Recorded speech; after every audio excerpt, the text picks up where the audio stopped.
Hey folks, this is Totally and welcome to another game dev stream. We're doing them back to back this week. Just worked out that way, and it's kind of nice because we're going to kind of continue a little bit off of where we left off in yesterday's stream. So, if you're not familiar, don't worry. We're going to kind of go through it. You shouldn't need to have watched yesterday's, but this is kind of just continuing on the same trend of getting abilities up and running. So, all that being said, where do we jump in? Well, let's talk about where we left off. So, in the last stream, we had set it up so that our abilities were actually performing their damage based off of a real formula rather than actually having that be just kind of a set damage number based off each ability. So, our light attack was doing 3 damage and our heavy attack was doing 5. Now those abilities are actually using the character's attack stat and the enemy's defense stat and the power of that ability to do a bit of formulation to determine how much damage we're doing. That's all working pretty well. We also got it set up so that the abilities are not hard-coded into the character prefab, but are actually inside of this skill tree screen. And at this level here, we can hit the kind of Y button in order to equip these.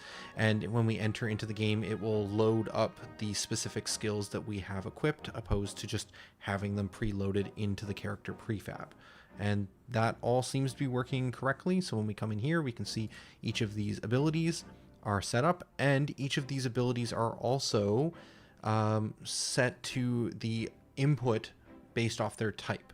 So we've set it up so each ability has a type associated with it. So shove is a low attack, dash attack is a mid attack, and heavy is a high attack, kind of using Street Fighter kind of fighting game terms.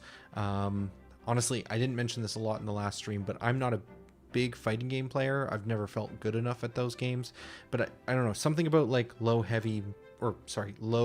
mid high just feels right. If you're not familiar with that, I think you could also think about like Dark Souls and Elden Rings with like heavy and light attacks and magic attacks as like just different types of classifications of abilities or skills that, you know, separates them into categories.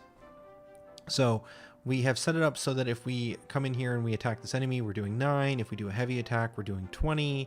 If we do the dash attack, that does like 13. So there's like a little bit of difference between some of these with a little bit of random variance in there as well.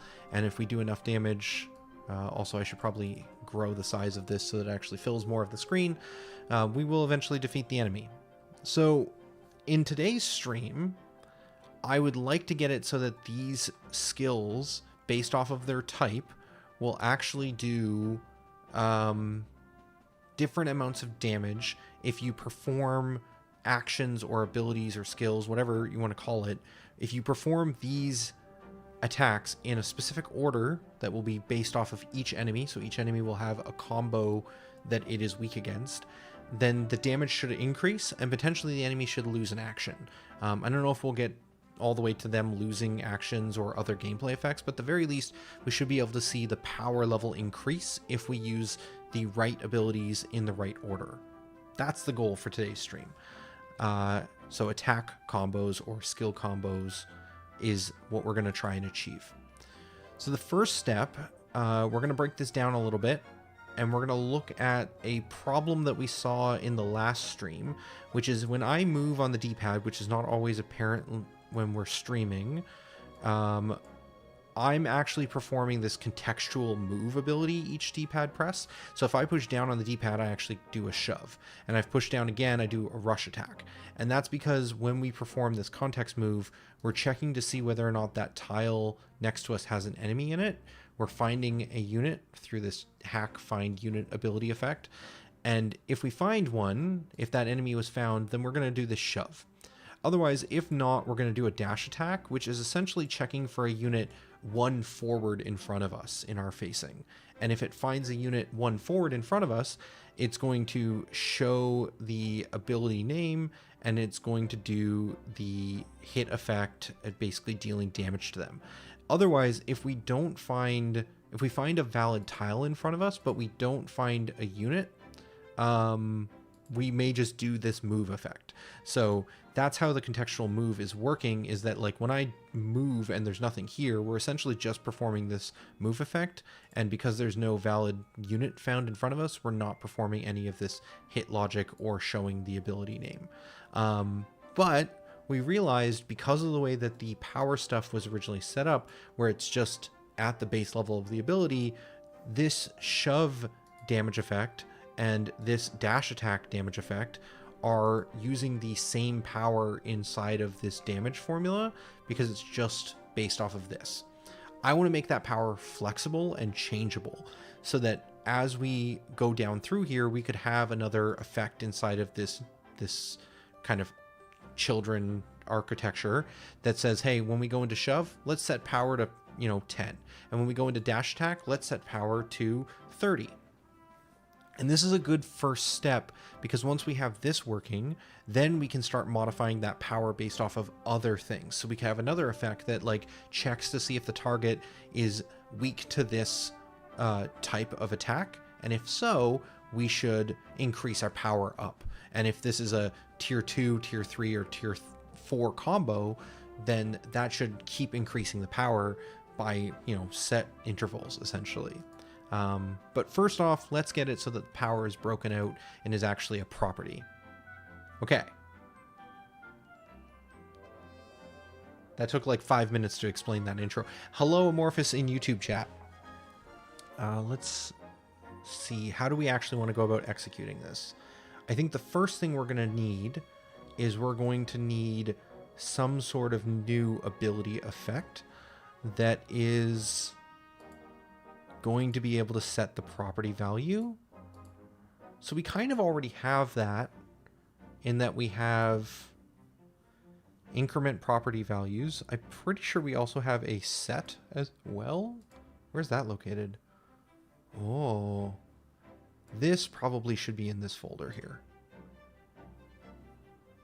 Unity has decided to bring up Visual Studio automatically.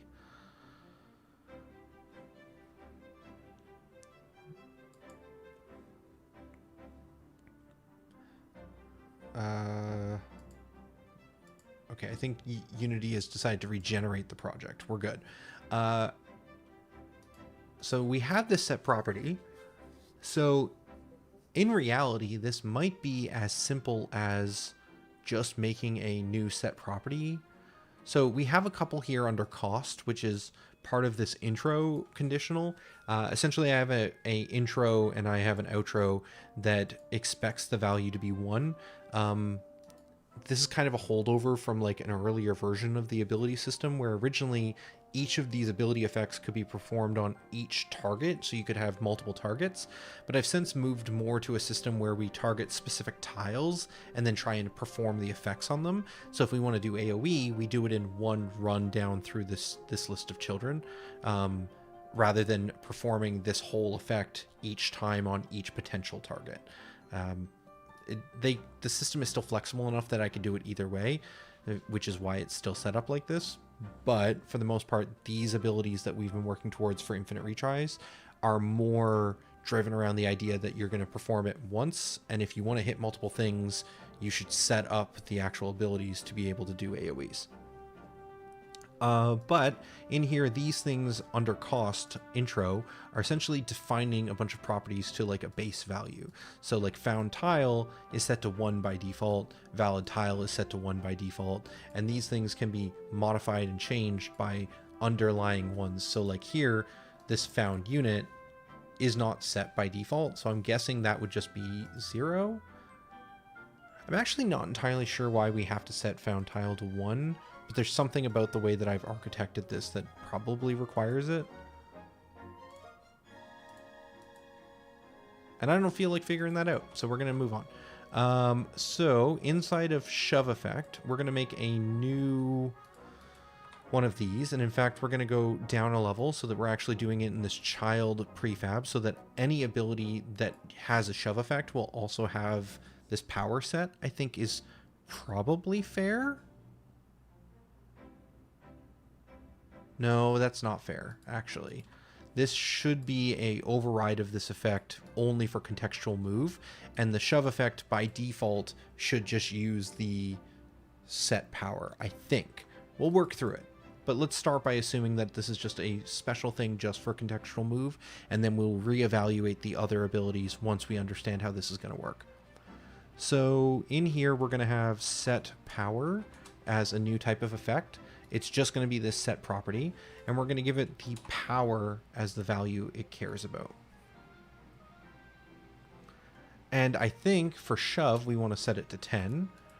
And for dash attack, we're going to, inside of this hit effect here, we will set it to 30.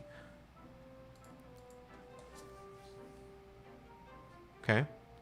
There's still a part of me that feels like maybe shove and dash attack should be calling to the original abilities opposed to creating my own versions inside of contextual move. I'm going to leave it. Still not 100% sure on that. Now, I think get power is getting used inside of our base power. And we have an event system that is essentially being called on. So there is a get power event that is being called here inside of ability, as well as this damage formula, which is the one we're currently using. And it says get power, and then it sends off this event, and anything can modify it. So this is kind of a confliction between our two systems. If we duplicate this guy, and we think about what an ability is,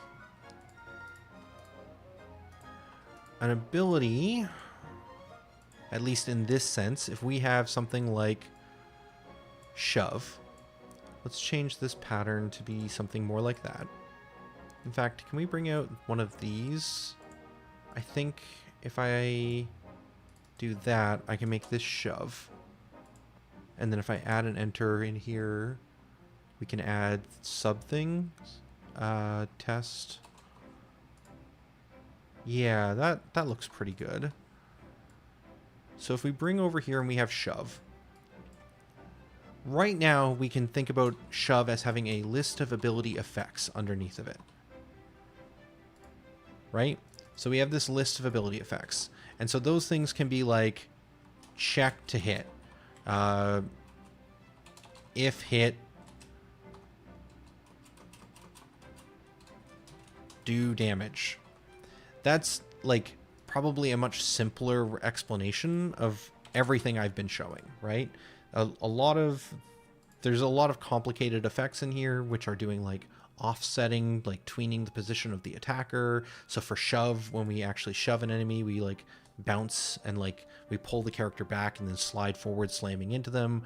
We do like a punch effect on the world. There's a bunch of effects that happen in order to try and make it look good and make it feel impactful and interesting and fun, really is the best word for it.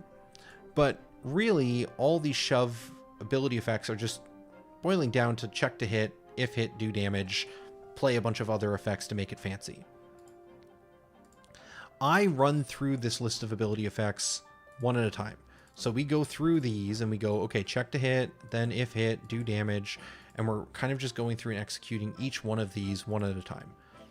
But the way that this system was originally built, which was based off of Liquid Fire's blogs for a tactical RPG tutorial, we see a little bit of this event-driven system, which was in this older style from that tutorial, which I've kind of moved away from, not entirely, but it's kind of more clashing with everything else. So this is saying essentially when we go to do damage, let's just send an event, and anything who wants to modify power or defense or attack can respond to that event. So if you're holding a sword on your character, that piece of equipment can say, hey, I'd like to increase your power by 10. I'd like to do a plus 10 on the power stat that we're going to return from this event. But the way I've moved more towards is instead of like sending off an event that like anything can listen to, so we can have like, right now you could think about it like this event is going out and there is a series of different things that can listen for it. Event listeners. And we could think about there being like a, base power. There could be equipment. There could be like a status effect that's like lowering your power level. That's like how this system is built. And like some of these still make sense. If you want to do like a base power, equipment, status effects, having those be like a thing that's on the character that goes, oh, you're doing damage and I'm attached to you, I would like to modify that. So these still make sense.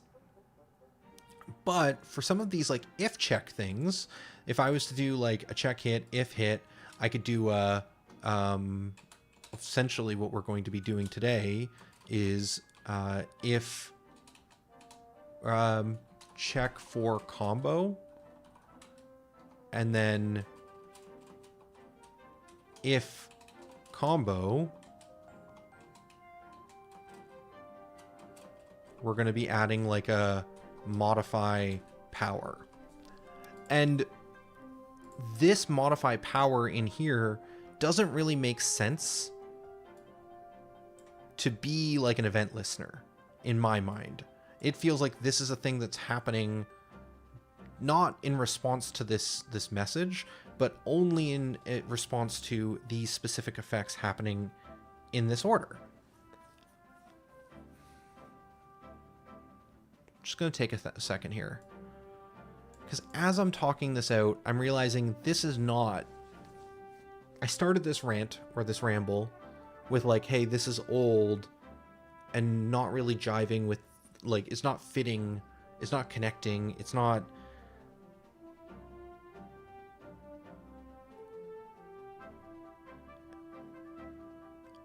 It feels like I'm doing things in a different way.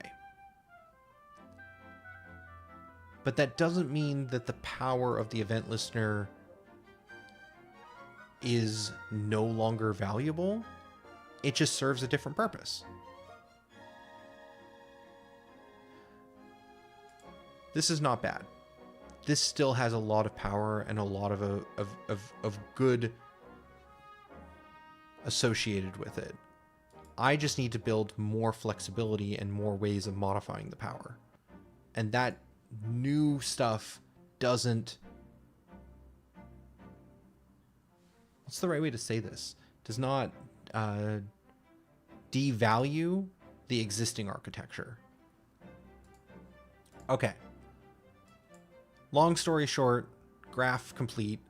This good. Just not what I'm looking for.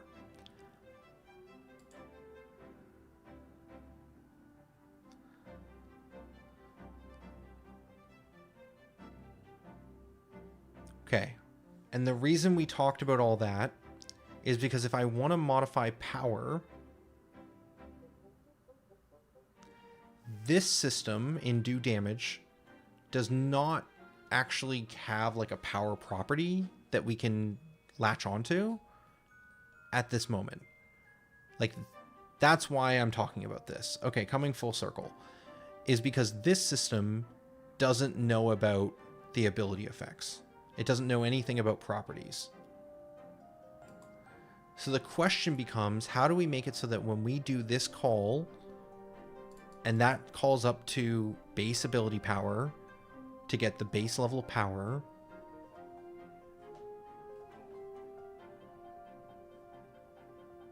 how do we have the power property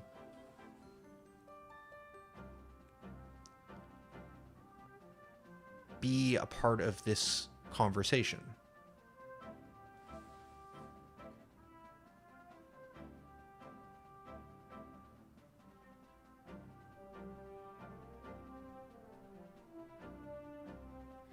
Amorphous in YouTube chat asking the question on a slightly different topic. Did you get done with working on games all day to come home and work on a different game? Yes. Yes, I am obsessed. I enjoy making games, honestly, nowadays more than I even do enjoy playing them a lot of the time. So I will sometimes just spend a good 16 hours, like 8 hours working on my job, and then come home and then continue to spend another several hours working on my side project stuff. I don't know. I love what I do. This is the best puzzle. What is this? Okay, it's just mad about the way that it relaunched Visual Studio. Okay. Let's change things up. I need less of this and more of this, I think. That's a little soft. Is there anything a little bit more upbeat? Nope, not that one.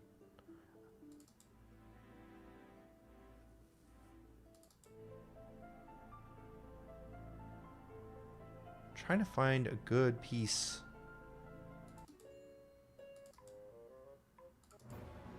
I guess Lay Siege is probably the next best song for us here.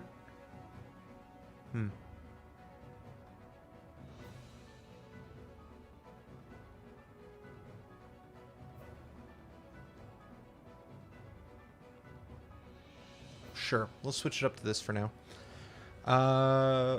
Follow-up question from Amorphous. That's a really interesting shift, I think. You used to get quite fatigued making program videos and stuff because you were doing that all day. Do you think maybe it's because you've got different responsibilities? It's possible. I have shifted more into like a tech design role over the years, which means that when I come back to work on programming, it is technically a different kind of problem solve, which I think is part of the reason that I excel more on the side project working through these design or these programming architecture problems more so than like building the content for the video game, because content building is a lot of what my day job is. Yeah, 100%. You nailed it as well in chat. Okay. So I need base power, this value here, to know about modifying power. Somehow. The simplest way to solve this, I think, would be to go into like physical ability power, and this could probably have a reference to the properties that we use. Where'd Unity go? So in here, we have this properties component. We haven't really dug into this, but this is what all the properties are. It's just a dictionary string ID to property value. And we just check to see if we have that property, we add properties, we modify properties by their values, we compare properties. Pretty straightforward kind of, I think the architectural name for this is like a blackboard.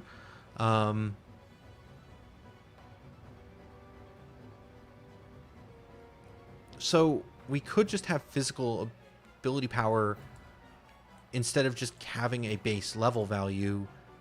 When we get power, we could just check the properties. Somehow that feels wrong to me.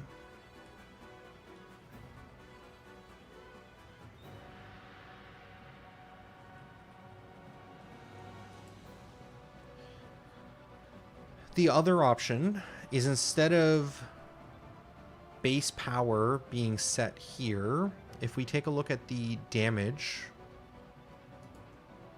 ability effect in here, when we do get stat, how does this work? This comes in here, it does a little bit of magic to like construct the base info, and it sends that base info off.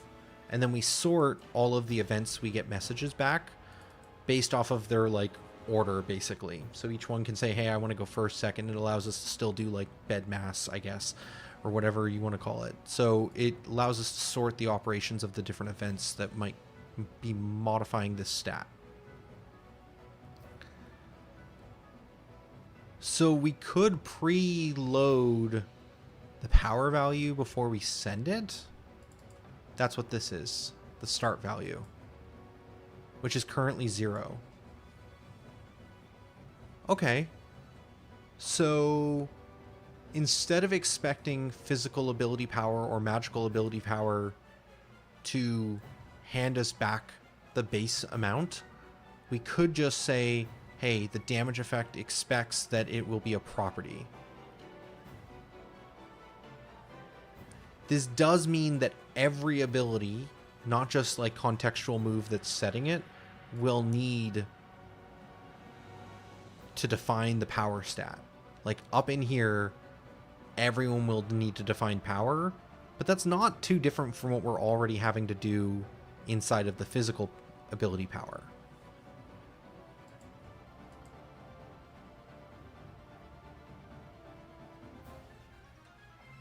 Okay, let's start there. So we should be able to get the property. How do we get a property? Property value given string ID. I think this is just a base part of every single gameplay ability effect. Yeah, every ability effect has get property to just be able to access things. So we can do power, and we can make a somewhat bad assumption, but we're going to make it for now, that there will always be a power value. And this will be base power.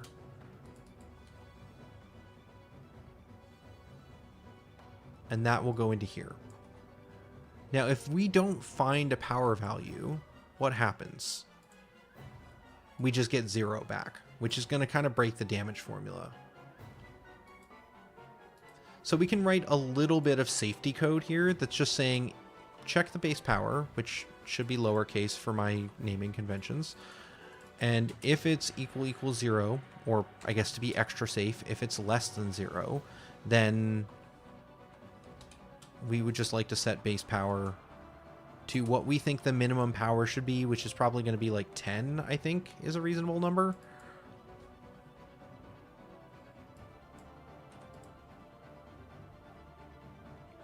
Okay. And I think that should work.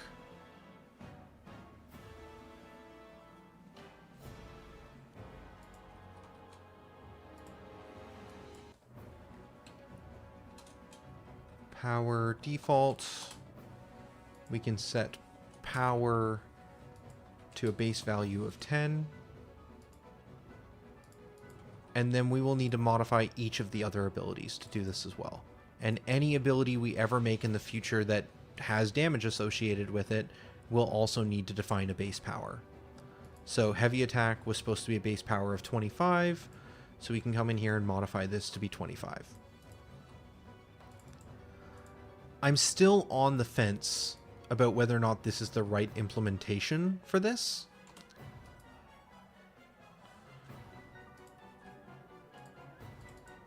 But let's start here and see if this works.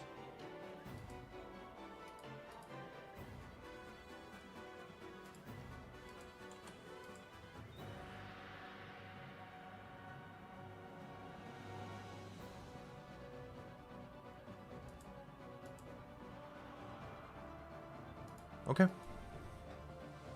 Let's give that a shot. I think the other version of this implementation I'm thinking about is like having it so that the physical ability power or magical ability power just like somehow at the start of an ability being performed just applies the power. But I think that hides the functionality. We should be able to test this with just contextual move. We shouldn't need any other abilities.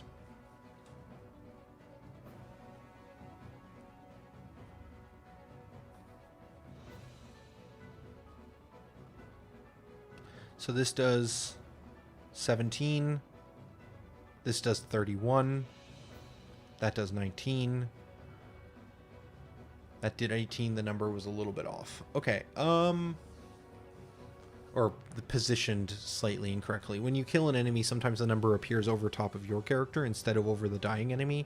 Something to do with like the unit being destroyed at the wrong time. Those numbers were different, but I don't know if they were right. I want to see how they compare. In fact, let's give the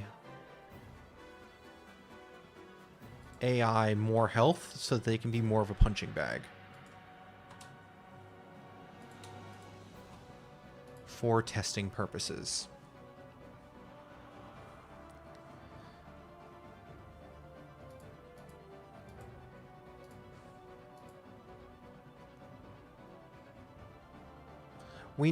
Okay, the reason that might be off, actually, now that I stopped to think about it for a second, might be that this is still doing something.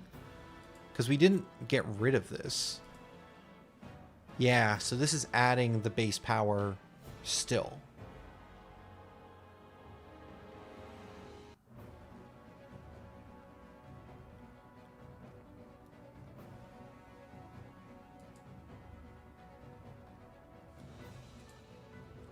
I don't think this component wants to be modifying power anymore.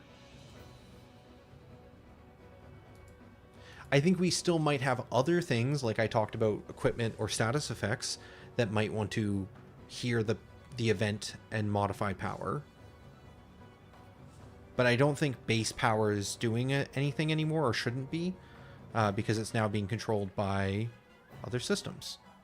So if we come in here and we pick up Shove and Light Attack, which should be equivalent to the contextual move abilities, we should be able to test to see if they're doing the same amount of damage.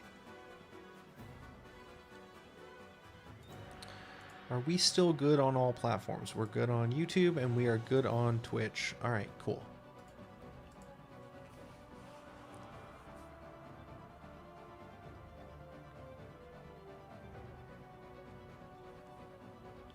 Just a quieter stream, which I feel like is funny because I prepped a little bit more to make sure I knew what we were going into on this one, and I feel like I did a really good explanation at the beginning, and there's not as many people to hear it, but the VOD will be really good. I guess that's fair. Okay, so these are doing different amounts of damage. If I do Shove, that does 5. So was that just a low roll? This is doing 4. That's doing 14. If I do it here, that's doing 9, 8, 9, 5, 5. So it looks like contextual move is still doing more damage. So let's do some debugging and just try and figure out what's happening here. Why is there a difference between these two when they should ideally be setting the same power value?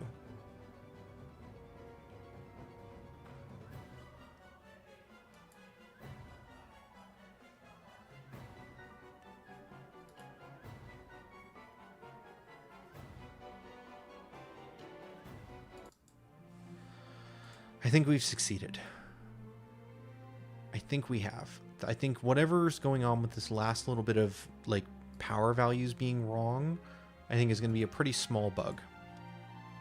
And once this is solved, then we can start looking at the next part of the puzzle, which is going to be if combo modify power even more. Okay, so let's do Shove here. So this is not contextual, this is just the actual ability. This says 5. Oh, is that what it is? Is it just that I chose the wrong value in here on contextual move? This is 10. Okay, I think that's what the issue is. Why we're seeing a discrepancy between those is just a data entry error. This needs to be 5. In fact, really what we could do is we could delete this set base and just have it be 5 by default, and only if we get into the dash attack do we set it up to, and that's wrong too. That should actually be 15, I think, is what we did light attack. Yeah, okay. And now this level value doesn't need to exist. It's not being used at all. I'm hesitant to delete it entirely. For now, we will just comment it out. Let's take a look here. Is there a magic version of this? I believe there should be. Sorry, not commented out. We're going to hide an inspector just so that the inspector view is a little cleaner. I don't know. I said this is good.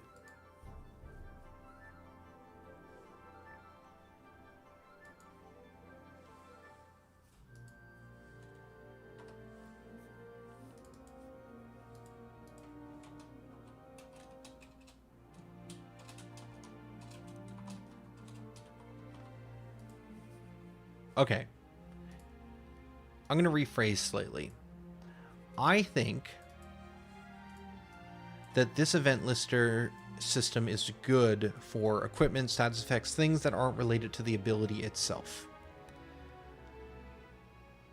But I think base magical and physical power doesn't make as much sense.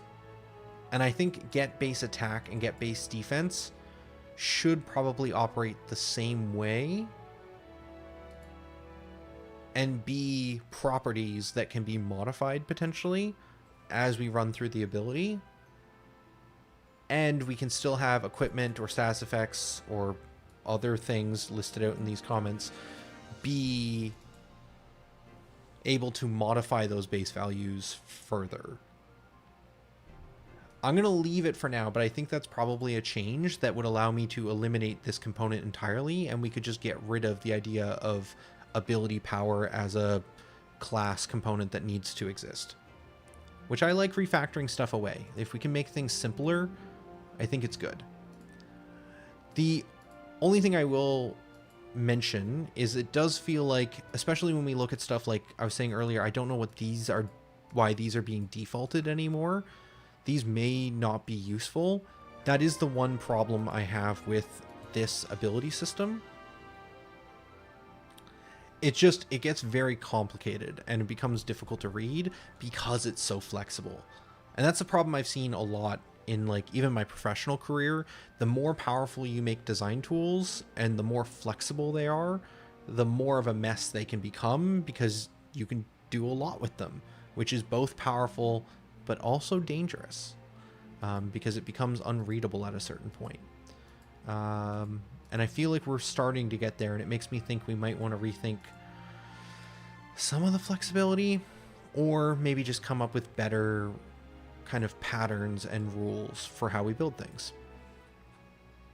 Okay, so that should be the first step that we needed, which is we now can modify the power value because it is a default property. It is not coming from kind of another system, and that means other effects can now modify this property as well. So let's start looking at combos. So how is a combo going to work? We already kind of penciled it in a little bit. We're going to have a if hit, check for combo, if combo, modify power.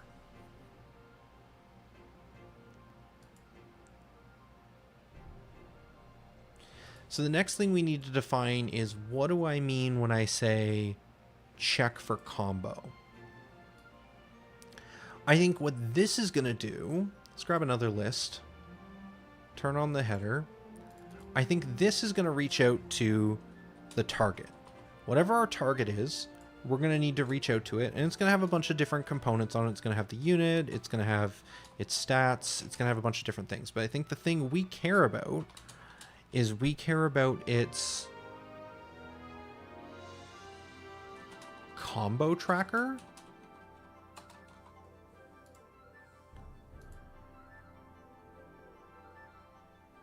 And combo tracker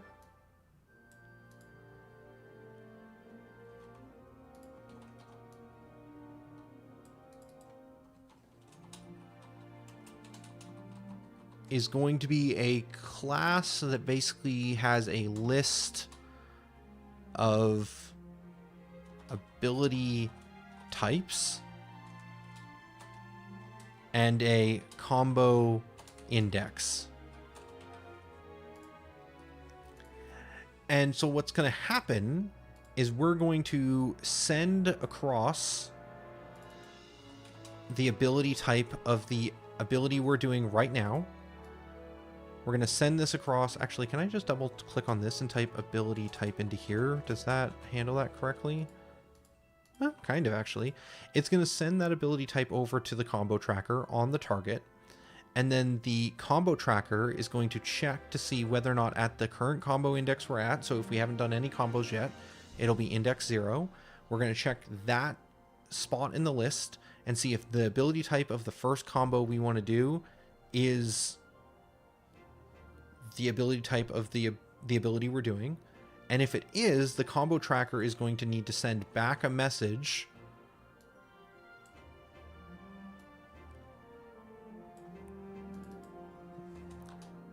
is combo.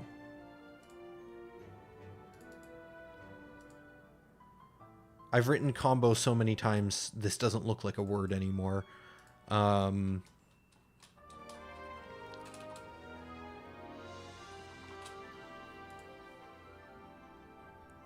think that's roughly what we want to try and achieve.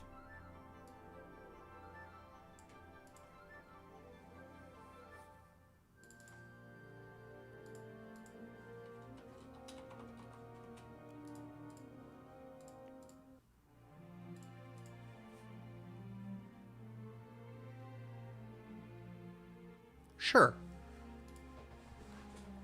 Let's start there.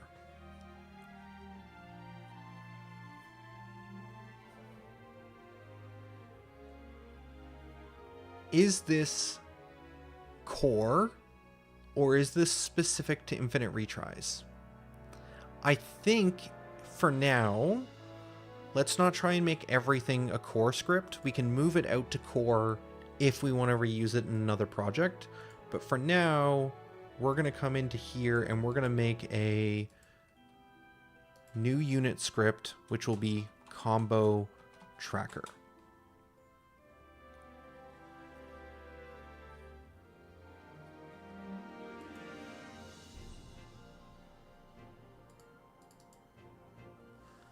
And then combo tracker will, as I said, have a list of ability types,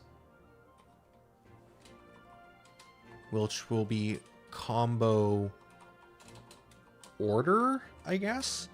And it will have a... These should probably actually be private. Not everyone should be able to access this. Combo index. Okay. And then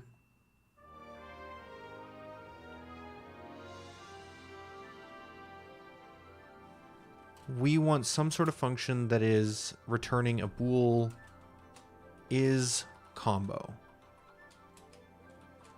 And I would assume this has to take an ability type in, and it's going to check if combo order at our current index equals ability type, the variable, not the name of the class, the variable, not the class. Okay, and then if it's equal, then we're going to do combo index plus plus, and then return true. This is not enough code. We need some more safety in here. We need to make sure that the count in the list is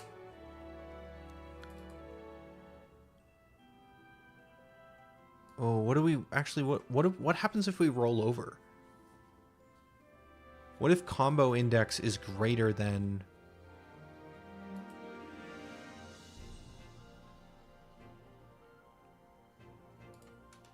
I think that's in here. If combo order dot count, if the combo index is greater than or equal to the count of our combo order, I think we roll the index back to 0 and you can start a new set of combos.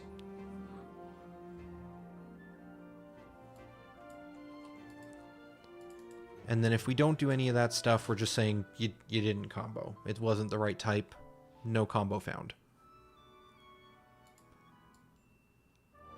Sure, good starting point. Don't know if that's right. Which is, I feel like, interesting in that if I was coding this normally, I'd just move on. But because we're streaming it, I feel the requirement to be like, hey, I'm writing this code that I think is bad. Just FYI, we may come back here. I think I need to do that, though. I don't think it makes sense otherwise. Now we need a new effect, which is going to be checking this. So this is not a damage effect. This is not a property effect. It's not a user feedback. I think this is a new type of effect. It feels a bit odd because I don't know how many other combo effects we'll have, but maybe we'll have more as we build. Combo check ability effect.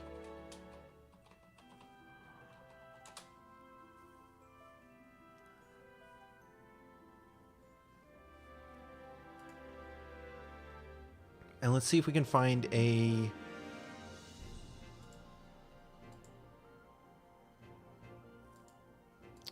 Ooh, this might be a find. Because find also like does some checking to see if valid destination tile or some other stuff. But I feel like this is also kind of related to just a lot of the tile stuff in general. So we'll leave it over here. I want to find a base one, a real simple effect that we can use as a starting point.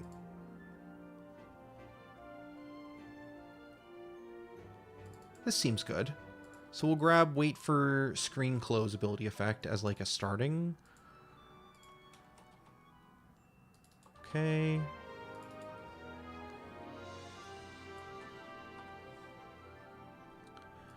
Now what is this going to need?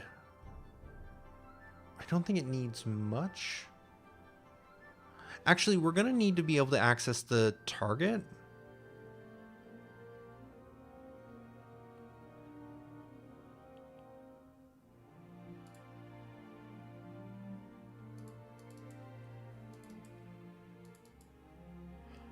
Sorry, I'm looking around now because I feel like one of these might be a better one to pull from.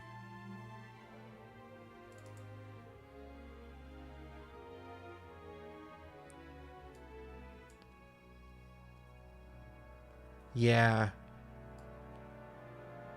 We want to start with this as our start for combo, I think. Instead, we want something a little bit more elaborate because we mostly just want to make sure that we know how to grab the defender. I don't think we're combo checking on ourselves or on a custom entity, which is basically anything in the game. So maybe we just need this line. I might be grabbing too much here. Sure. Okay, so we need to grab the defender, and then we're going to need to get the defender, get component combo tracker is combo. And this is going to need to keep track of this.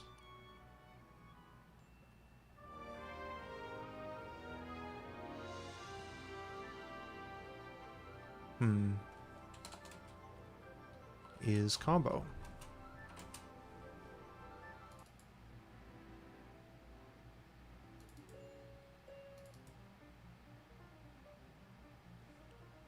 Okay. This is going to need an ability type, which we're going to need to get from the ability itself. Do we have anything where we have to do that?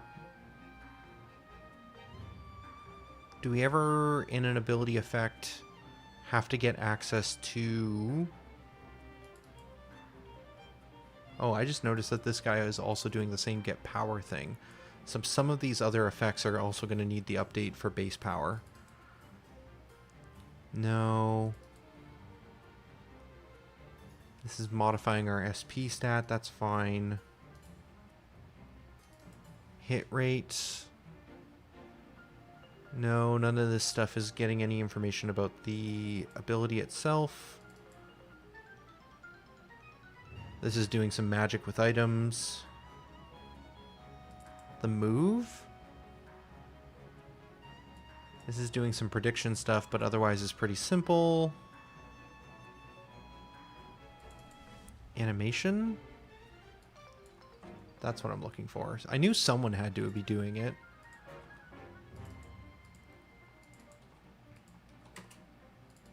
Okay, ability. Dot. Oh, did we make ability type its own parameter? Or its own class? We did, so we actually need this. This is combo, so we need to set a property. We don't care about any of this stuff, I don't think. So the nice thing about the way that I've set up our base ability effect system, where everything can basically access the property Blackboard, is we can modify anything just by calling set property, and it will get the base property component associated with it.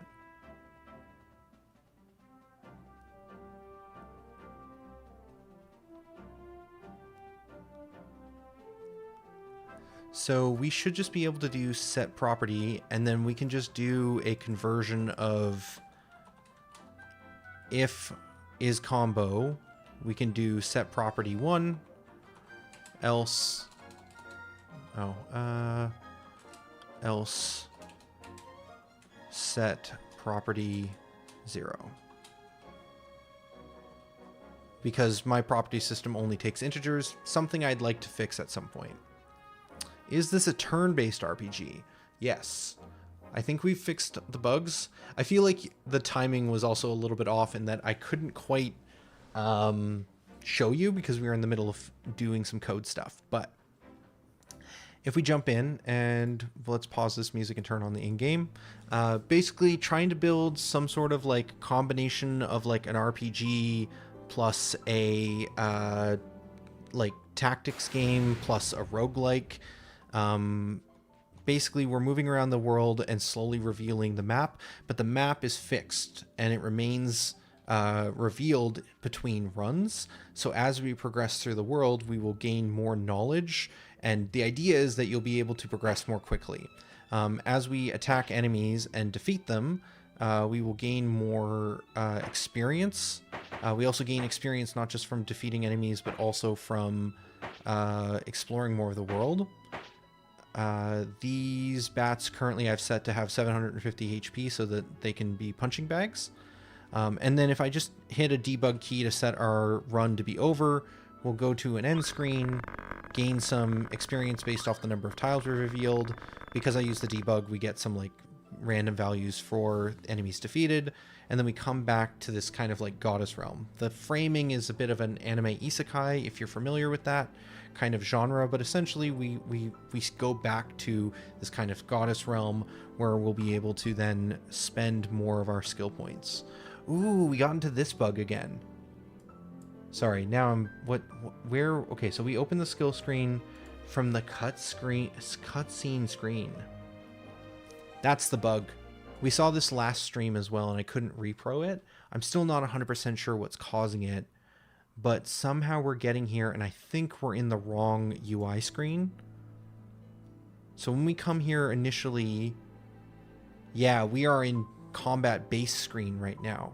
So when we walk up to here and we open this screen, we're transitioning from combat base screen to the skill screen. And so the reason the skill screen doesn't come up is because we are in cutscene and I don't have a transition set up for those two screens to switch. I have a very unusual Unity layout.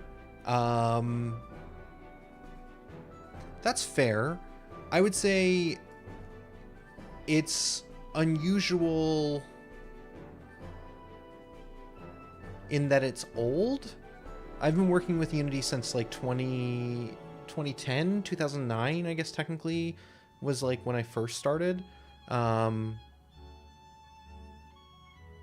so this is kind of more reminiscence of the way that Unity used to set up its UI. And as they've kind of updated their layouts to be more like different, I guess, I tend to like keep going back to the way that I'm used to. So the question is, why are we going to a cutscene after? Is that happening every time? Because I feel like we've definitely had moments where we've gone back to the goddess realm. And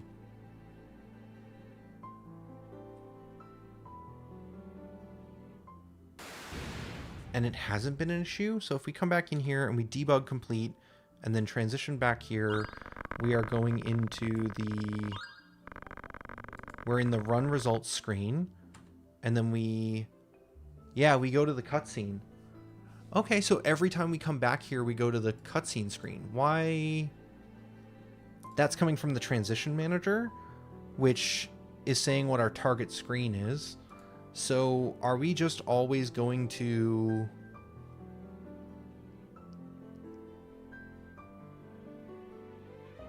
You know what? Real talk. I think the bug is actually that we should always be in the cutscene screen. And the global scene setter is by default if we run this. Yeah. Okay. So what's happening here is that by default, when we load into our Goddess Realm scene, it is loading up the whole world, and it's choosing our starting UI screen as combat base screen, because that's what we do when we go into normal dungeons. So this was a kind of copy and paste error. But in reality, I think I kind of want to have it so that we're always in the cutscene screen. We'll go double check the naming of that. Let's bring this audio back online while we're not in the game. What is it called? So let's go to not RPG Elements, but Infinite Retries, Front End.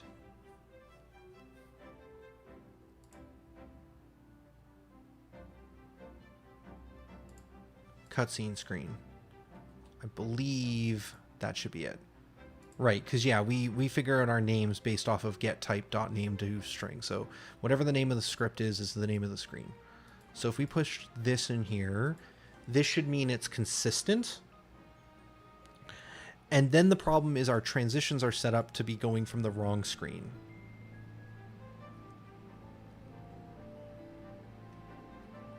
We get our UI. Okay. So why do we not get that UI normally?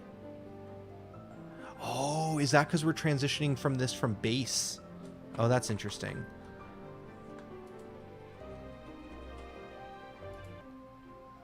Ooh, that's a problem though. If we do the cutscene screen, then we don't get our interact UI. Oh. Okay. Yeah, because we're not seeing the interact.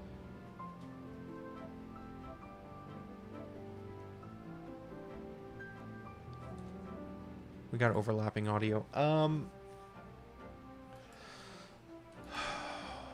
For right now, because we're trying to focus on the combo system, I'm going to put this bug in the backlog. I'm going to write this down to keep track of it for later. I know what the problem is. I know what the fix is. It's just a matter of really deciding, should it actually be combat base screen? Like maybe when we transition here from the end screen, we should be going to this as well. And I'm going to have to give that some thought. And I don't really feel like solving that on camera right now. So we know what the problem is. We're going to make a small tweak in order to make it so it functions while we're testing today. But otherwise, we're not going to truly fix the bug until a later point. So let's go into Infinite Retries, Design Data, Abilities. Let's go into Sequences, is what I'm looking for in here. We're going to take a look at the skill screen transition manager. Right now it goes from combat base into the skill screen. We need to duplicate these guys. So we are going to drag this down just so that when we make a new one, it is a copy of it. And then we're going to go from combat base, we're going to go to cutscene, and we're going to do the exact same logic. And we're going to do the same thing with this one. We're going to duplicate it, and then we're going to do not that one, but this one will do cutscene, and then we need to go into our kind of main, controller for all transitions, compile all the base ones in, and this should have gotten those two new ones added, and we shouldn't have to do anything else in here right now. If I wanted to, I guess I could close the cutscene. It's probably not unrealistic. Close and reopen, and this is just doing the top bar and bottom bar as well as some other stuff. Okay, let's give that a shot and see if that fixes it, so it's at least functional.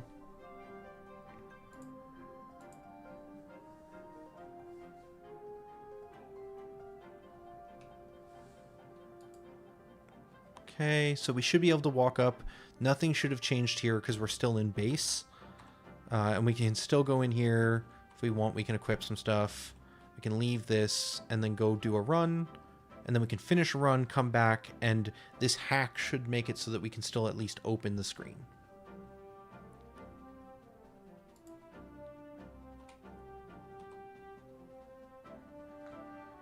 Fantastic. Um,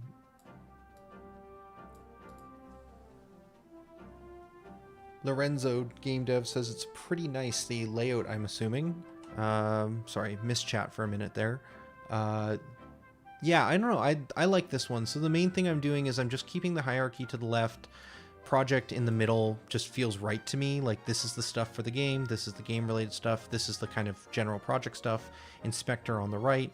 And then I kind of hide console behind project because I just don't need it that often. But when I do need it, I kind of want it to be visible. And then I just slide things a lot. I'm a big moving the layouts kind of developer.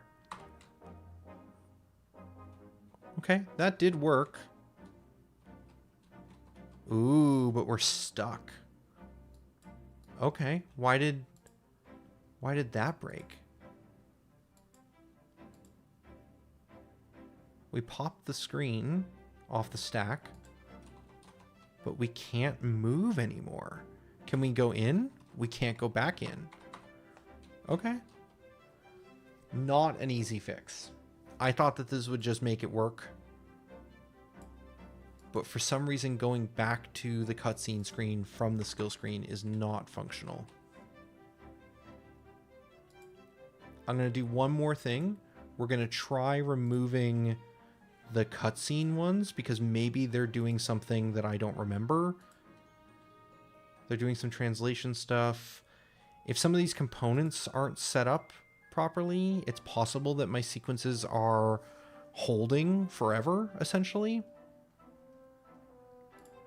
So we're just not going to apply those sequences, just in case, because I don't really know what they're doing, so it's risky for me to modify them.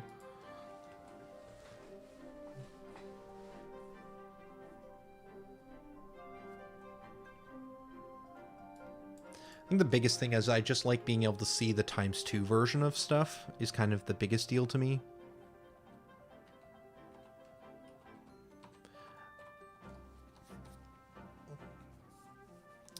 As you have game dev in your name, what are you also building a video game? I suppose I should ask. It's only polite.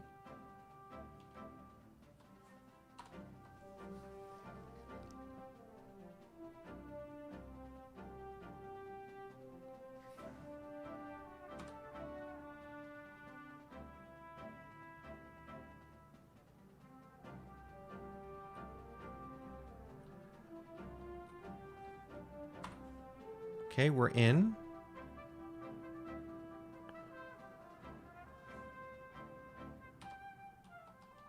Still broken. Okay. Building a real-time tactics and RTS without base building. Oh, that is an interesting concept. I was going to say I'm not sure what real-time tactics implies, but RTS without base building is a really good follow-up to really click into what that's trying to do. It's funny because I feel like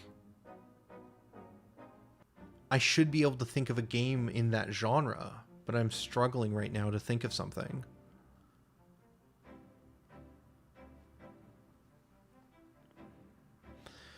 Well, our skill screen is broken on return, which is lame, but we have a good understanding, or at least a better understanding of what's going on. Oh, the Total War series is a good example. Gotcha.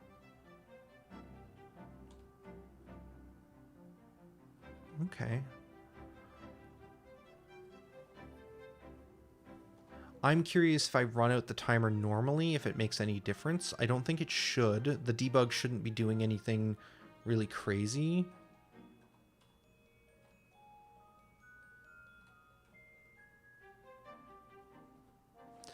I was gonna call out MOBA as a question for that, and that's...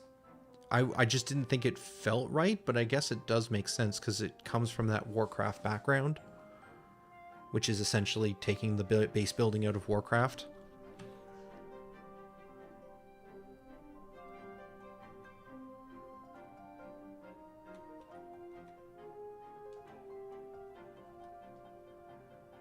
But somehow they just feel, I guess they developed their own name, but they still fit into that genre. Okay, so I want to take one more stab at this. I really want to get back to combos, chat. Like, okay, but I want to... This is bothering me. So we come into here, we open from the cutscene into the skill screen. And then when I push the back button and we look at the console, I'm just going to open this up here. It does... So I'm going to do an internal pop screen is what we should see. But then nothing happens after that. Which I think implies that we're failing to create a transition. Because in here we should do... Oh, I guess this debug is false. Where does this message get created? Inside of update screens.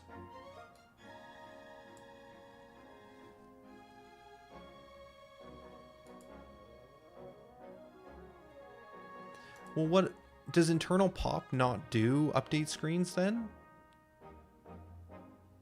No, I guess not. When we push the back button, it kind of bypasses that update because we're not updating to a screen. We are just removing something off the screen stack.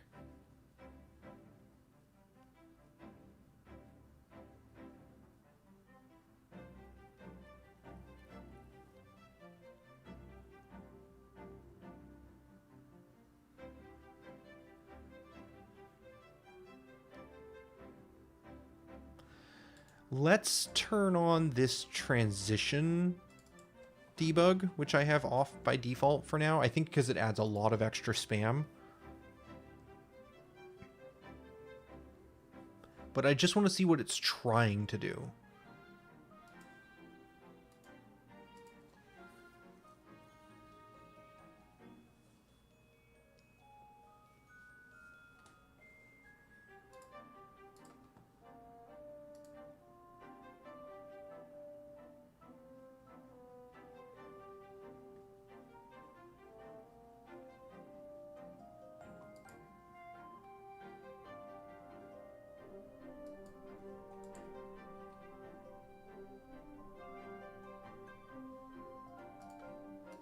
Actually, let's go back here. I just want to see what happens when we, like, normally go from this screen. So we go in, we hit the interact button. That opens the screen.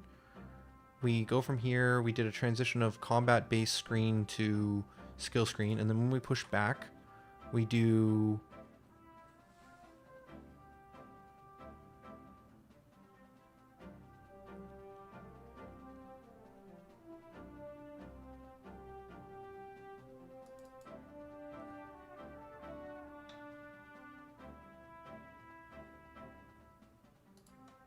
Wait. Clear logs. When we come in here, we go open this, and then when we push back, God, we get so much spam. Clear, and then I'm gonna close.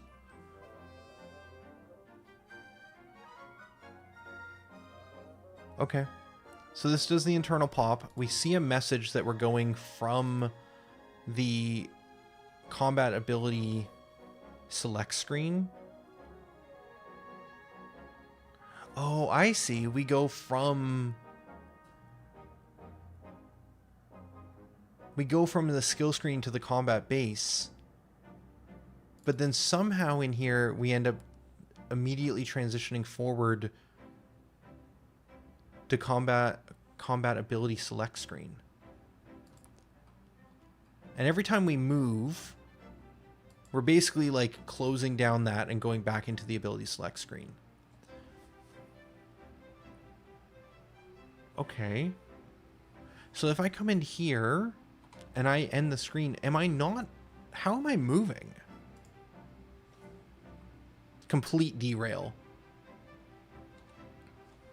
I may chop this out of the YouTube VOD, but I don't know. It depends on how heavily edited I want stuff to be. Yeah.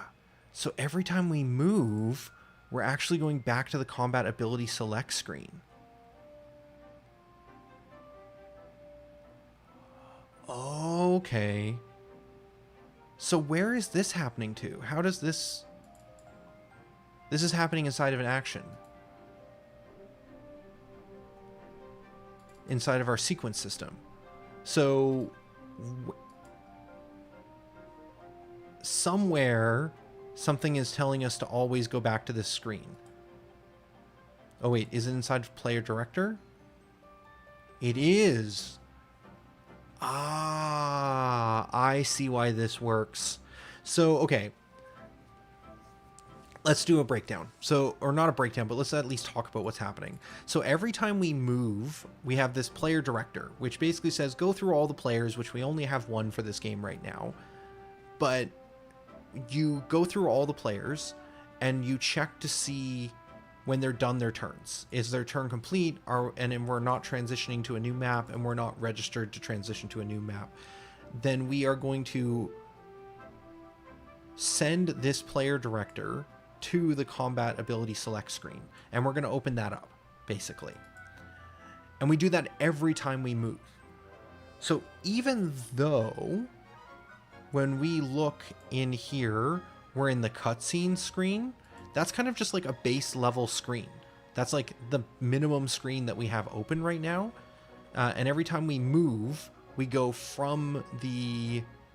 there should be somewhere where we see us opening the cutscene screen. Cutscene. I guess it would have been here, yeah, new screen. So when we first start, we start by loading up into the cutscene, but then immediately the state manager says, okay, now let's open up the ability select screen, which allows us to move around. But as soon as we open this, this is opening up this screen. And then when we do an internal pop, that's not ending my turn. And because it's not ending my turn, I don't believe, when we finish this, I don't get control back because it's not reopening the ability select. That implies to me that we should be on combat base and not cutscene when we enter here. If we want to go into the cutscene screen with like the bars coming down on the sides and stuff, that should be its own thing that we do when we enter into a cutscene. We should say go to that screen. But when we are in this space moving around, because we need to control the character's movement, I think we should be going into base. Let's check one last thing. I want to see, does this get called when we start the game normally and close the screen?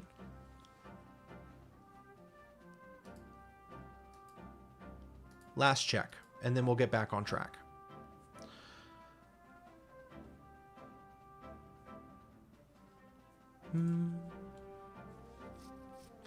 This bug kind of accentuates a lot of the problems that my UI system still has. The UI system is super phenomenal. I love what I've done with it. It's super flexible, but because of the kind of strict design data driven like requirements of it, it means that like if things get slightly out of like out of the expected norm, it kind of breaks, and there's not a lot of security against that design data. It's kind of the same problem I have with a lot of my code, is I build my stuff to be super designer focused and flexible, but we run into problems where things just don't work after a certain period of time, because I've just built things too complicated or not with enough. It's relying on designers, or myself as the designer, to solve all problems from a data entry standpoint, rather than in some situations solving it from code. This gives me way more flexibility in terms of like just building stuff really quickly with just design data, but it does run into these weird bugs where it's really hard to figure out what's happening because everything's so decoupled that there's not a clear path. Not good or bad. I really shouldn't say it's bad or good. It's just, it is a quirk of the system. It's one of the cons, but there are many other pros for the way that I've set things up. So maybe that's a better way to say this. This current bug accentuates one of the cons with the way that I've built my data my data systems or data-driven design. So this still did get into this sequence complete command, which is after the ability sequence is over. So then the question is, why don't we get in here if we're in a cutscene? So if we come back over here, we do a run, reload, come back here in the cutscene screen.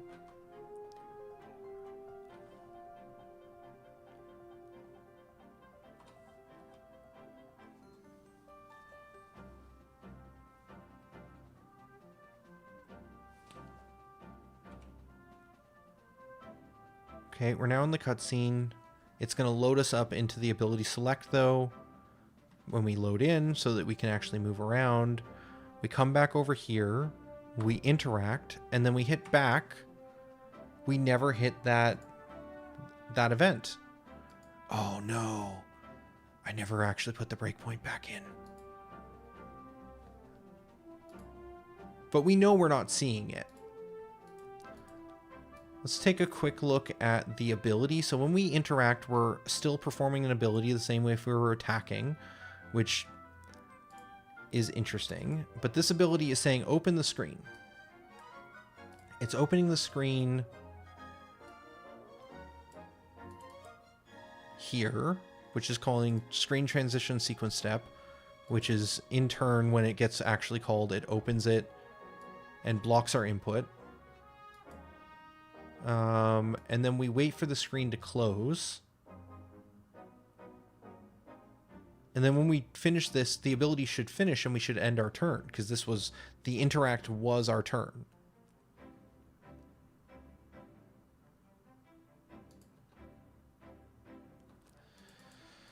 Because this is hard-coded. There's the bug.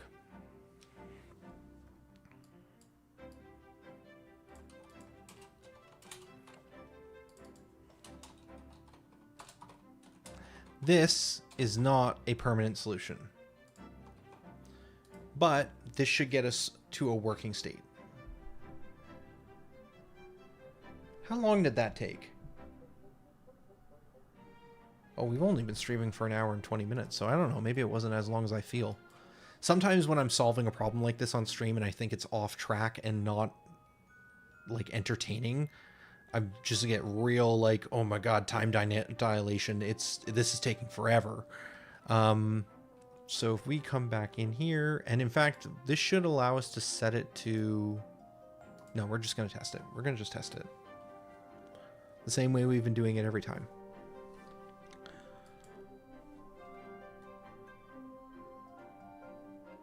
So this ability effect, wait for screen close, is kind of just terrible.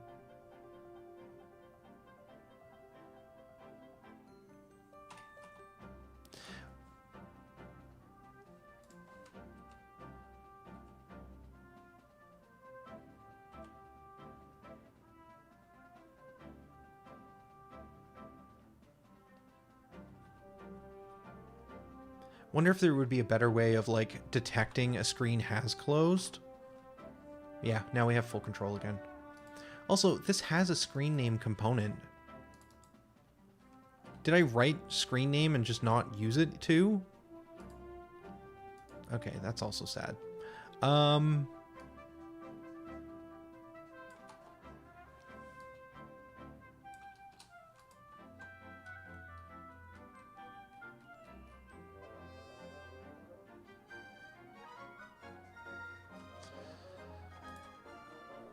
Okay, I will properly fix this later. Really, the name should be here for what screen we're waiting to return to, and it shouldn't be two different ones. It should just be whichever one we should actually be using inside of this realm, whether that's combat base or whether or not that's the cutscene. But I will solve that part of it later. But at the very least, we are unblocked from being able to do a run, come back, upgrade our skills, go back out, and then do another run.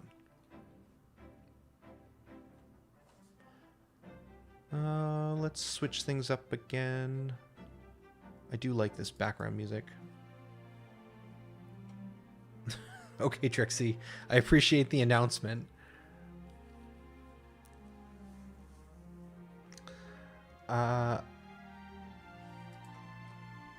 Okay.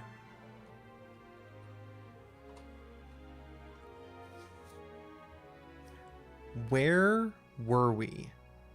So we fixed that bug, at least for now, until I go about figuring out the final screen layout.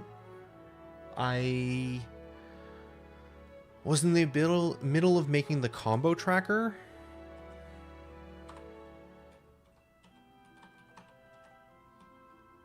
So if we come back down here,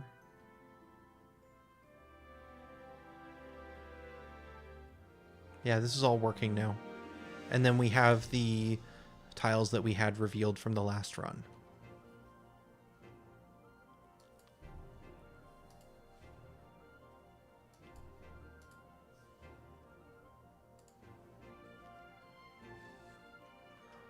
Where were we?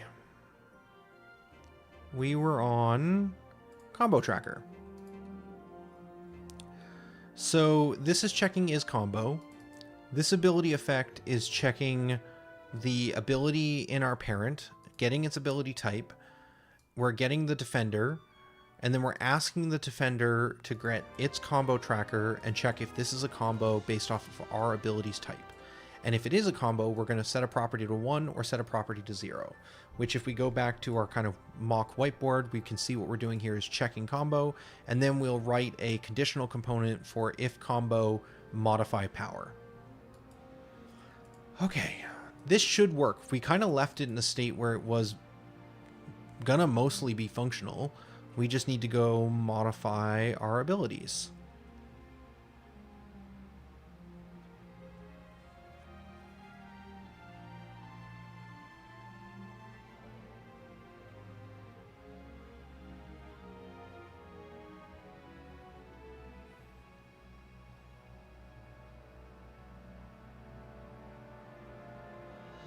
Here. We are looking at the simplified ones. We are modifying... I guess heavy attack already has it. Light attack already has it. Shove already has it. Contextual move will not. Ooh, this is another spot where it feels like, in some regards,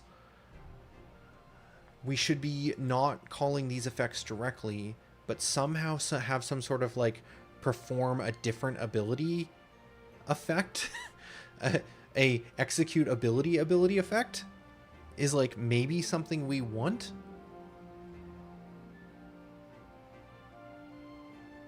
That's interesting. Okay. In the meantime, we will just, in order to make this work, just give contextual a low, and it will just have to work that way.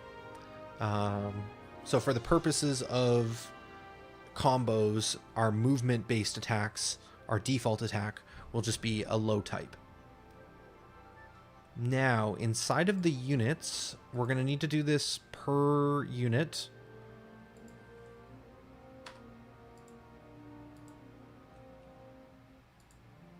This is supposed to be the bat.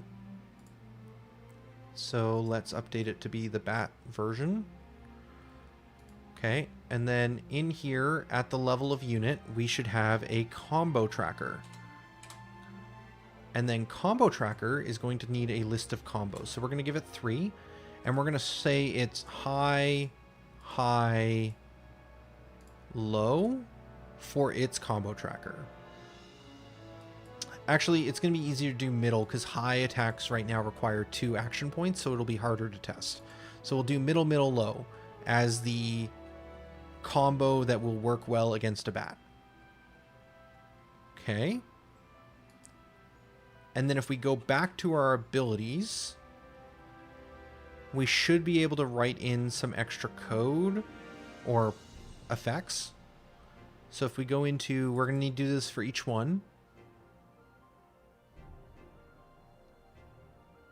Or do we do it inside of hit? Do all of these use the hit effect? This one used the shove effect.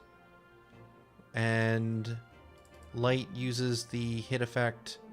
And heavy uses the hit effect. Okay, so shove does its stuff a little differently, but if we modify hit, it should modify 2 of the 3 abilities. So in here, we're going to need to create a new effect. Timing wise, I think we do it right at the beginning up here as soon as we get into the hit. So we have the hit effect will happen, and we do need to see whether or not we did hit. Is this where we do that check? I guess it is, and in here we check if hit is miss. So we need to do this here, combo check. And we need to check if we hit. Actually, is that true? I guess technically whether we hit or miss.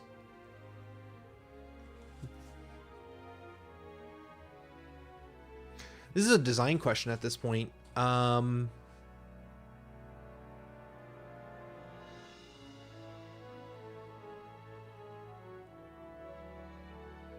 This is really a question of, do we want our combo checker to require you hit in order to advance the combo?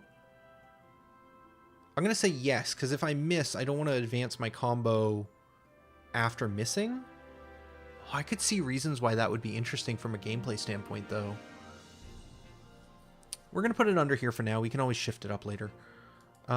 Where was our combo checker? Combo checker ability effects. So we're going to bring this in here. We're going to need to make a new property.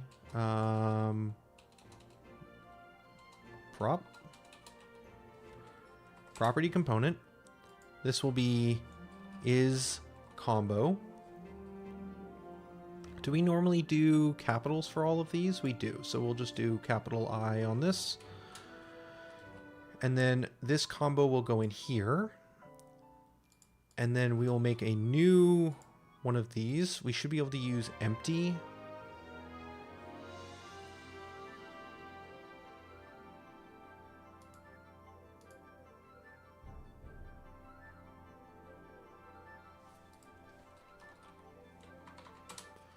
We'll add an empty ability effect. And then this one will have a property, conditional property component. And it will check is combo. And it will expect the value 1. So if this is if combo.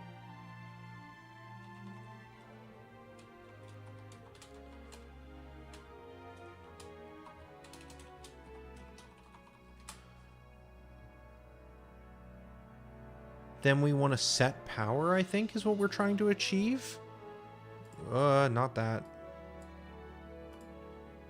Set power. And then this will be a set properties ability effect.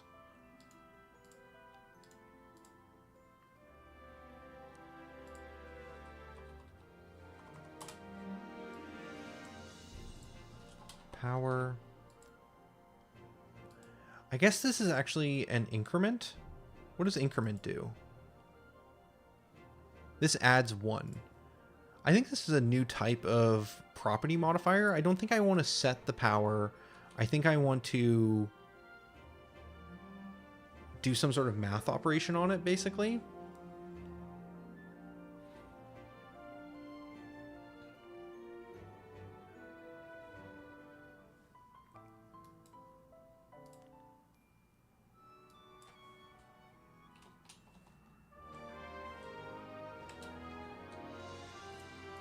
Add to property ability effect.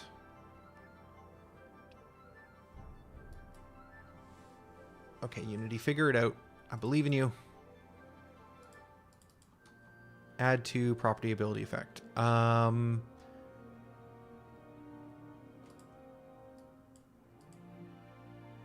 Property add value. And this will be... How did I do the increment? I assume I have some sort of get? Yes.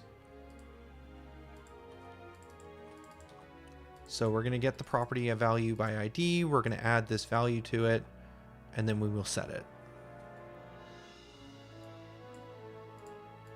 Oh, that's interesting. I'm glad I looked at this one. It looks like our combo... Oh, this is doing it this way. Okay. I think I want to make a small change to copy how this is doing it. So this thing has like a predict internal, which should happen every time. Yeah. So we probably want to override predict internal. Well, actually, maybe we don't. Because basically the way this works is predict internal does this logic when we're predicting, when we're saying, hey, we want to look at what would happen if we perform this ability. And then apply is saying, okay, now at the moment when we're going to do it, we're going to say this ability is performed. I guess for combo, we don't want to predict the combo. Well, there's no random chance here. Ooh, it does require hit to be true.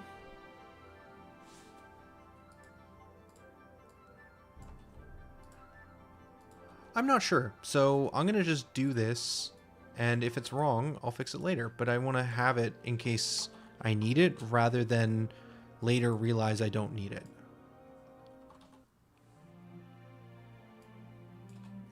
Cool. Same thing, but now it'll do it on predict as well. Okay, and then this add to property is done. So now we can do, instead of increment or set, we can do add to property. That can take power. We can remove this one and this one. Drag this up into here because I like it more that way. And then the value we will add.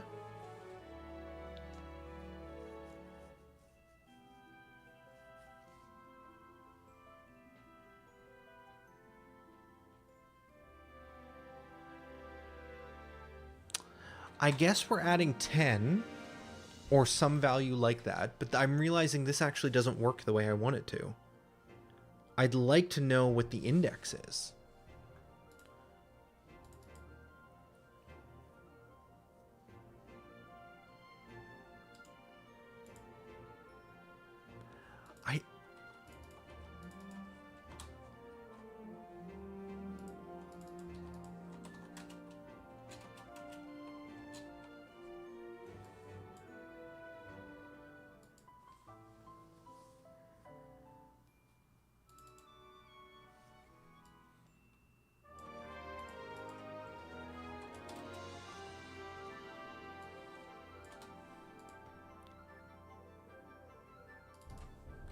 I think I actually want to do this.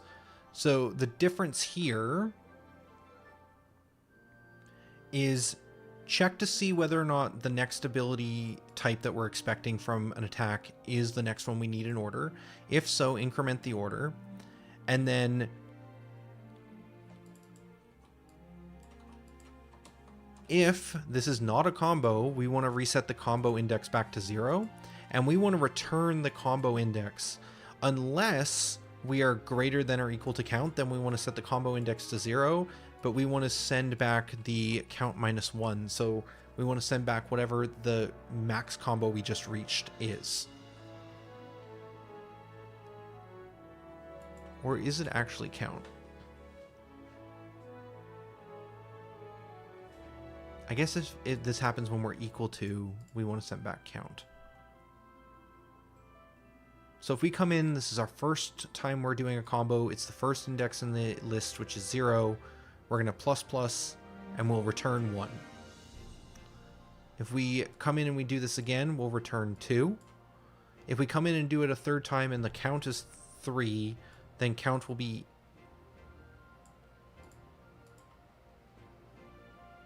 No, this is off. This doesn't work.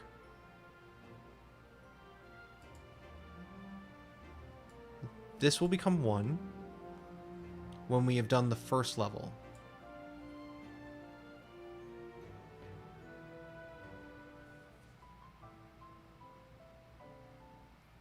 This will become 3 on the third. Why is my brain failing right now? Stream problems. I should be able to solve this in seconds. On iteration 1, this will be equal to 1.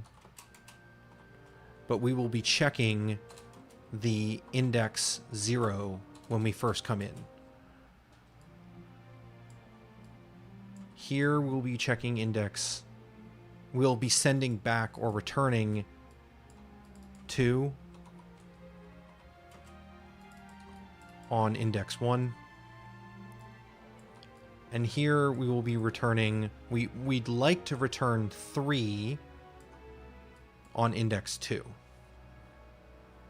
So this will become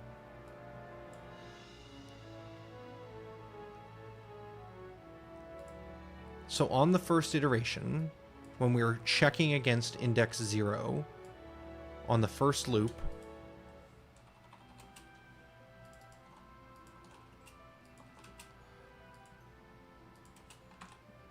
I think I might be just writing this in a poor way as well, which is why it's confusing. On loop 1,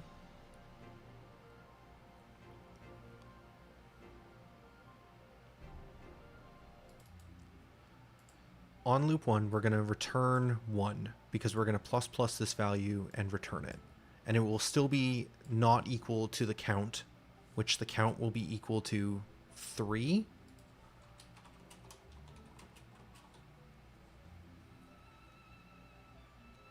Then we'll plus it to 2, returning 2 on index 1. Then we'll go to 3,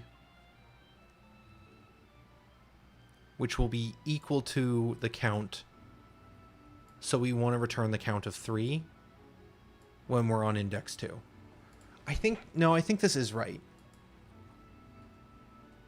I think we just want to return count. So this will be equal to the count, which is 3, and we will return that value. Okay. Yeah, no, that's right. Okay. So that means when we get back the combo checker, this is not setting an integer. This is the combo index is what we're getting. Or I guess more accurately, the combat count or combo count. Combo count then gets put into the property. No matter what it is, there's no longer an if statement here. We're just putting that count into the property. If it's a 0, it's a 0. If it's a 1, it's a 1. And 0 is an indication that we have failed to do a combo.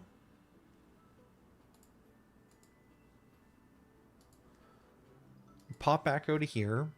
So now we're going to do a combo check. We're going to put combo count in here. Then in this thing, we are not checking an expected value. Do we have a conditional for greater than? We do not. So we need the inverse of this. We've never had to do that before. We have not.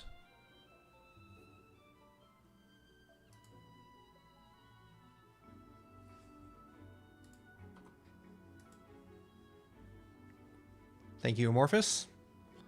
I typed in 3, I would guess. Yeah, that toggled off my glasses.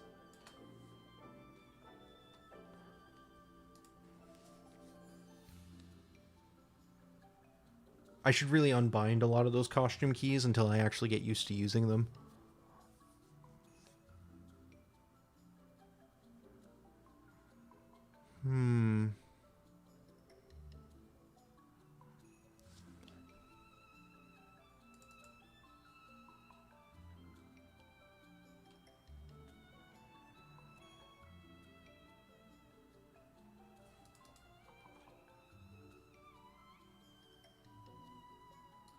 Do I actually use this anywhere?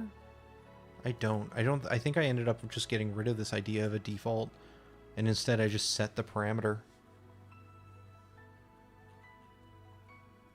Yeah, so we only check to see if a property is equal. We don't have the functionality right now to check if a value is greater than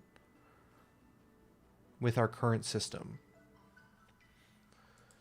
Hacky solutions. We could see if not equal to would be a way of solving this.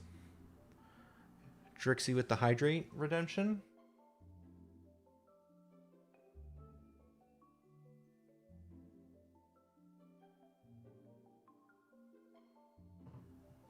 Hydration complete. Appreciate you and thank you.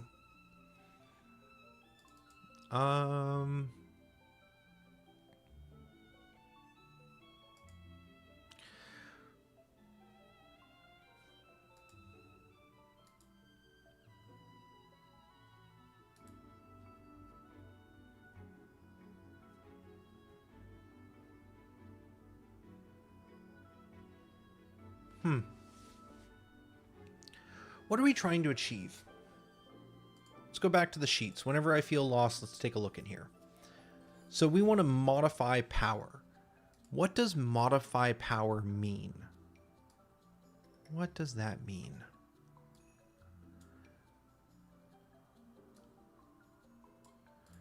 When we say modify power, I think we want to increase power. And I think we want to increase power by combo count.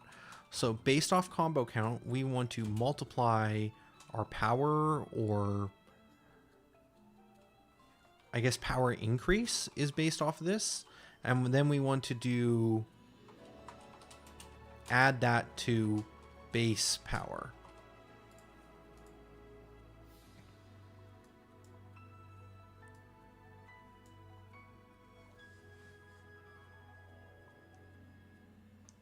Drixie, you cannot redeem multiple stretches. Stretches have a timeout or a cooldown on them.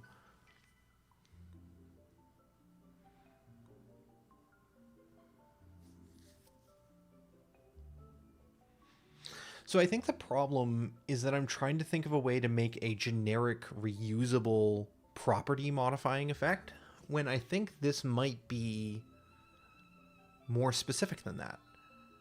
I think it's going to do something very similar to what we built for the ad, but I think it's actually going to be some custom logic for combo. So combo power, combo power adjust ability effect. Again, I feel like this could be more generic so that we could do this with anything. But for now, let's build it to be specific, and then we will figure out if there's a way to make it generically named or do something like simpler. But let's make it just work.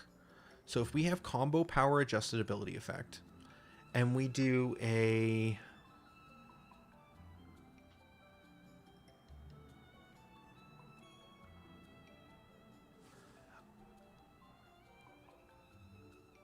I guess we want to get the property value. Maybe we want to get...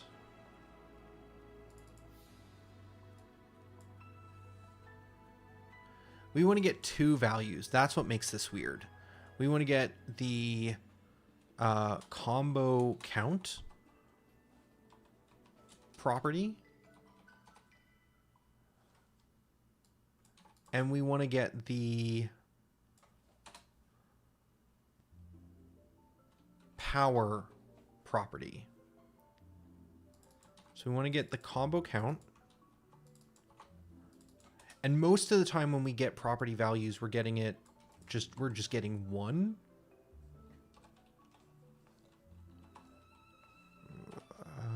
Hit insert. Okay, int combo count.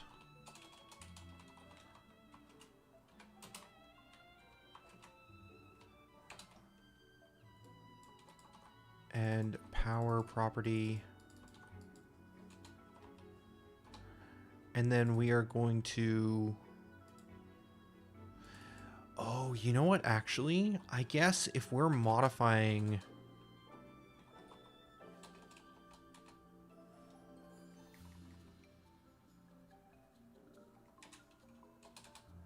Got it. So we can do it this way. Get the property value like this. Then we can do property value plus the combo count times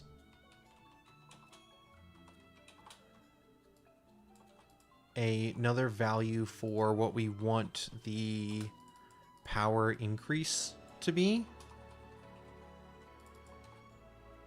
So then we times the combo count by the power increase and add that to the power property. This formula might need to be refined, but this should at least see an incremental increase as we continue to do more combos with the same sort of abilities. This should work. Okay, so we get value, and then we're going to set that value into the set property. And now the way that this will need to work is we are going to create a property component. So this will be here. So this is now in this spot. We will remove this. This property component goes here. It no longer needs to get the power because it's going to come from the default property system. The combo count property will be combo count, which will be this one, which will get set by the combo check ability effect. And let's increase it by 10 each time.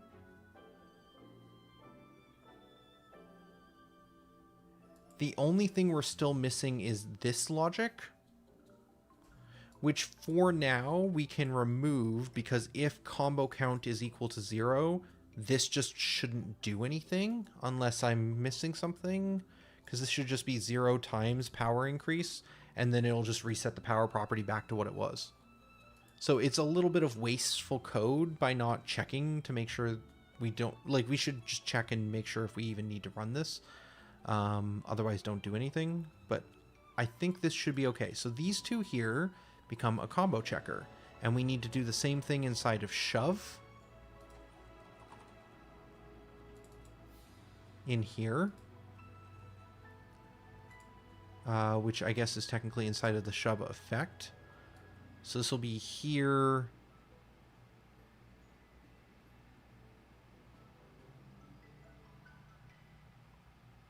Where's the damage happen inside of this? This is the hit notification. There's the damage effect. There's the particle. This is distance. Here. Okay. So do we not check? So inside of hit effect, we were doing a...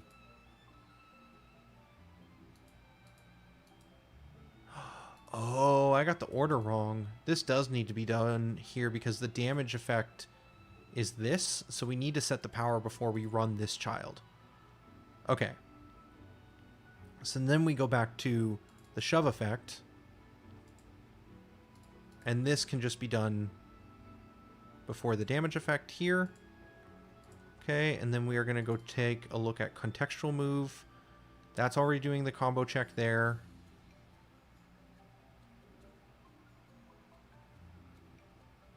This is a hit effect, so it's also doing the combo check. So I think now, if we take a look at each of these, they should be doing a combo check before dealing damage, because they're each using the same base hit and shoves.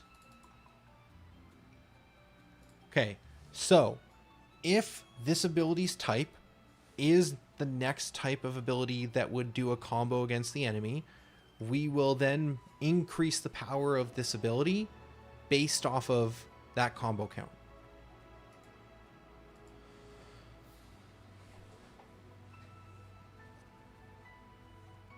And we want to do light, light, shove to get the most combo points possible. I'm going to make one quick change to make this easier to test. We're going to change the combo to low, middle, middle, low, middle. And then we're going to pick up the abilities.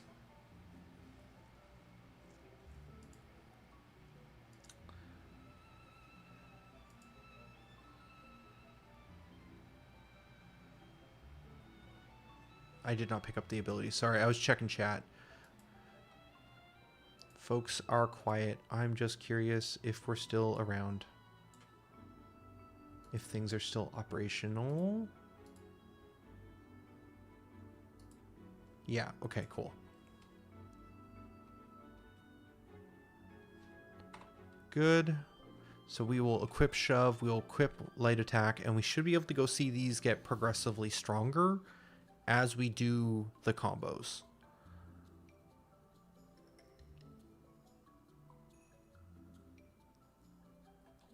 Oh. Oh. Oh, it's very mad. Okay. Contextual is trying to check for the combo, even though there isn't a valid target.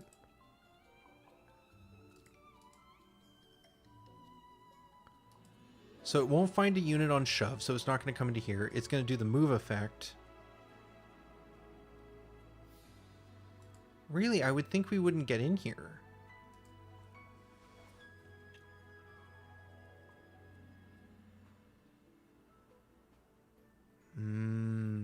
Okay, well, I said it might be wrong. It looks like predict happens in here even though we haven't found a defender. Do we check to make sure that the defender is not null in other situations? I feel like I do some of these calls frequent enough that it should be added to like the base ability effect. Stretch for 500 channel points redeemed. We are going to attempt very slowly to raise the standing desk. We also need to move the mic stand.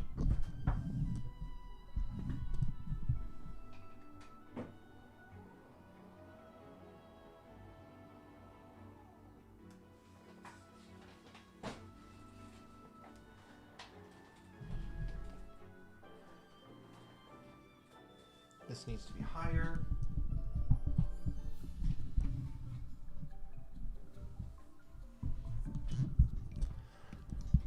Okay. We are now standing and stretching. Good calls. Thank you, chat, for keeping me on. All right.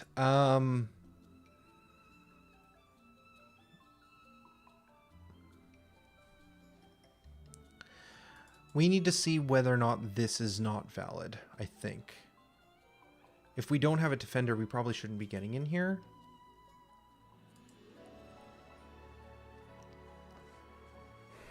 But we go in here anyways, even if we miss, because when we're doing a prediction, we basically run through all of it. Damage must have to deal with this, right? How does damage deal with this? Because we get the defender.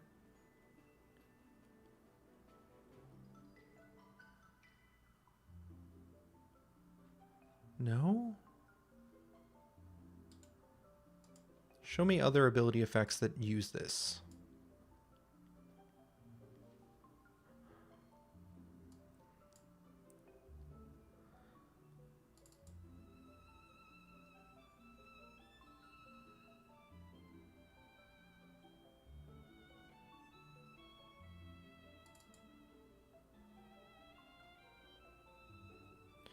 This isn't happening inside of a predict. This isn't happening inside of a predict.